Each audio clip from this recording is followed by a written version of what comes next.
bata. At syempre po, wala pong Yormil kung wala po si Yorme Isko Moreno Dumagoso.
Muli po, isang magandang umaga po sa lahat ng ating pong mga kasama. Ngayon din po sa lahat po ng ating mga minamahal na punong guro, punong barangay, sa lahat po ng ating pong mga konsehal.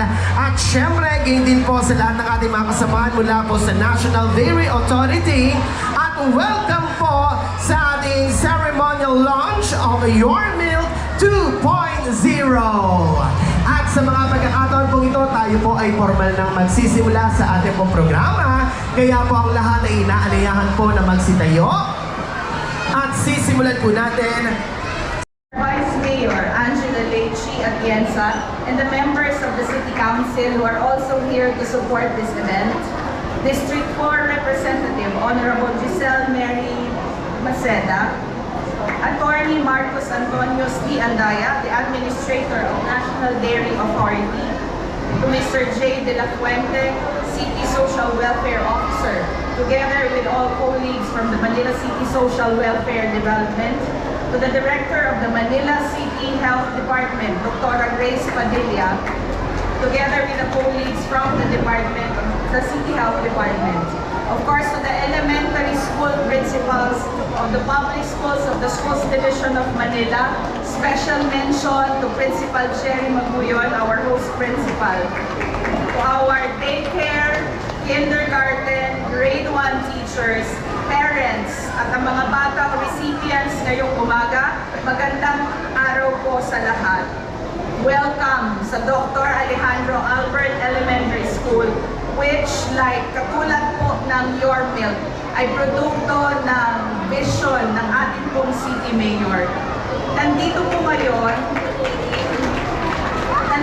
tayo ngayon, not just to launch Your Milk 2.0, but also to communicate to the entire city our shared commitment to our children's future.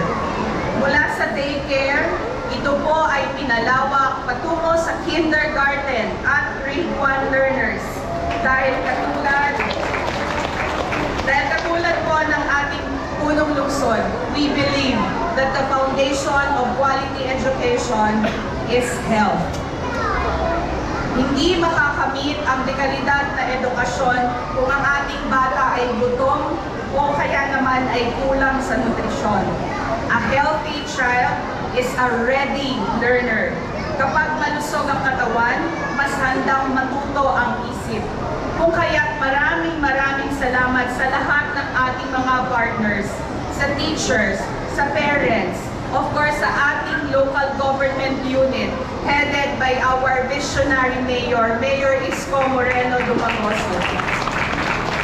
Together, hindi lang po tayo nagpapakain para sa ating mga bata, kung hindi we also nourish their future, and we are investing in a brighter future para sa Batang Maynila.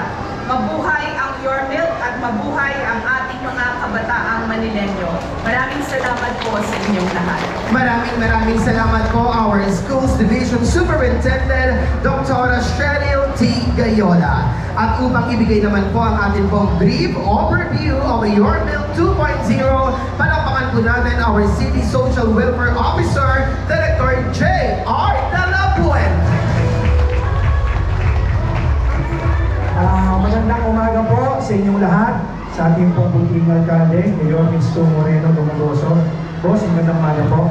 Kay Vice Mayor G. Atienza, sa miyembro po ng Konseho ng Maynila, sa mga chairman, mga principals, kay Congressman G. Maceda, Imang Gayola, kay General Lianto ng ACE Corporation, at siyempre kasama po natin ang administrador po ng National Dairy Authority. Nandito rin po si City Administrator Wadley Quintos, Chief of Staff Cesar Chavez, kasama po natin. Alam niyo po, isang gatas na bahagi ng buhay ng bawat batang Manileño. Kabalikagapay sa panlaki. Noong 2025 na ikalawang quarter, second quarter, ang Manila Health Department po at ang Manila Department of Social Welfare ay nakapagtala na isang record na meron po tayong tinatawag na wasted or severely wasted na mga bata na enroll sa mga mag-aaral preschoolers sa 467 daycare centers po namin. At dahil po dito, noong January 12, 2026, agad pong tumugon si Yorme Isko Moreno. At dito po ipinanganak yung gatas na mas kilala po ngayon na Yormil.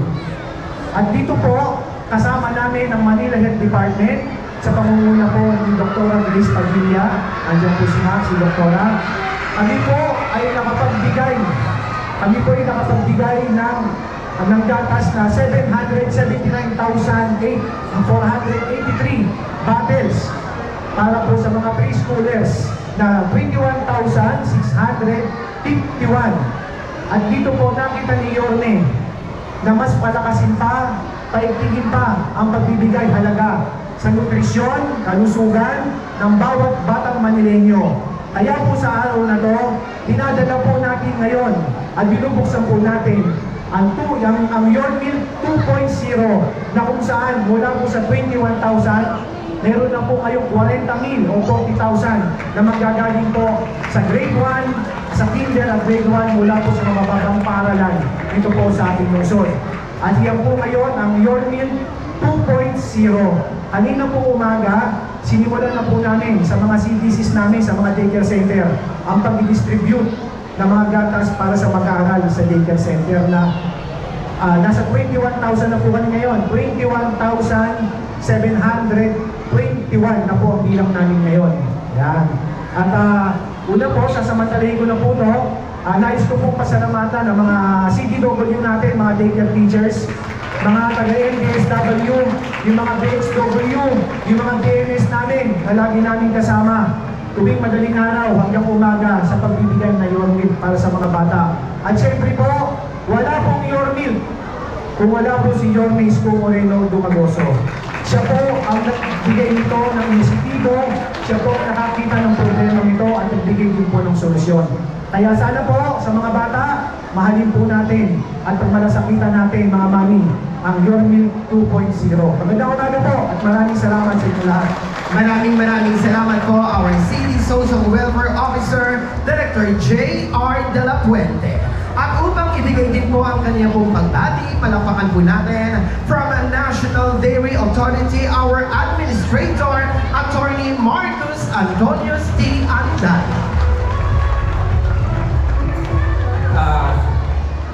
Maraming salamat po.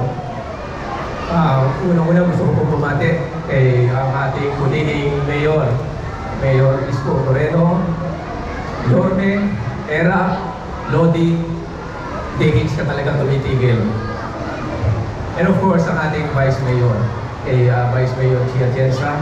Hindi ko na po isa-isahin ang ating mga kasama rito sa entablado dahil katulad nyo, pareho nila, lahat po kayo ay importante sa araw na ito.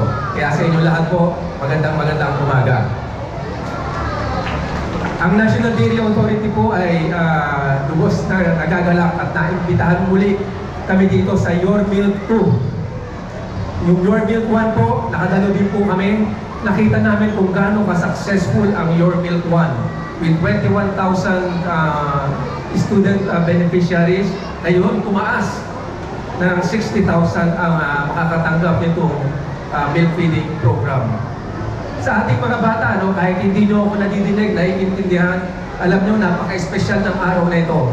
Dahil hindi lang tayo iinom ngayon, iinom tayo kasama ang mayor nyo. Napaka-espesyal niyan. Alam nyo po ba ako anak din ako ng Nutriban? Dati din po ako nakinabang sa milk feeding program. Nung grade 3 po ako sa Burgos Elementary School, nagkaroon ng milk feeding program doon, dumating ang mayor noong panahon na yun. Hanggang sa ngayon, hindi ko nakakalimutan yan. Ikinukwento ko pa rin yan sa apo ko na noong araw, nag-milk feeding program ang mayor ng Maynila. Ngayon, dinaranas ko yan. So, magiging alaala sa inyo yan na nakasama nyo ang mayor sa milk feeding program. At bilang mensahe po ng pakikiisa sa Maynila, sa lungsod po ng Maynila, kay Yorme, sa inyo pong lahat, maraming salamat po sa programang ito. Dahil ito po ay hindi lamang para sa bata, kundi para sa ating mga lokal na magkagatas, sa local dairy industry. Alam niyo po ba na ang ating mga lokal na magkagatas ay lubos na umaasa lamang sa milk feeding program ng gobyerno. Na pagtapos na ang milk feeding program, umiiyak ang ating mga magsasaka dahil wala nang bumibili ng gatas nila, literally tinatapo ng gatas. Subalit ngayong araw, pinatunayan ni Yorme ang pangako niya sa ating mga lokal na magagatas. Ang sabi niya dun sa isang event namin, kung itatapon nyo lang din ang gatas, dalhin nyo sa Maynila, bibilin ko, ipaiinom ko sa Batang Maynila. Pangako na, tinupad pa. So, ganyan po si Yorme. Yorme, ako na po magpaparating sa inyo. Ang ating po mga dairy farmers, ang ating lokal na magkagatas, mahal na mahal ka. Hindi ka man farmer, city boy ka.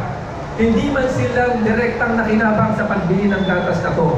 Subalit sa nakita nila sa iyo, may puso pa para sa magsasaka. So with that, maraming salamat sa lungsod ng Maynila, kay Yorme, sa inyong lahat, dahil sa napakagandang programa nito, hindi lang para sa bata, kundi para sa magsasaka. Maraming salamat po.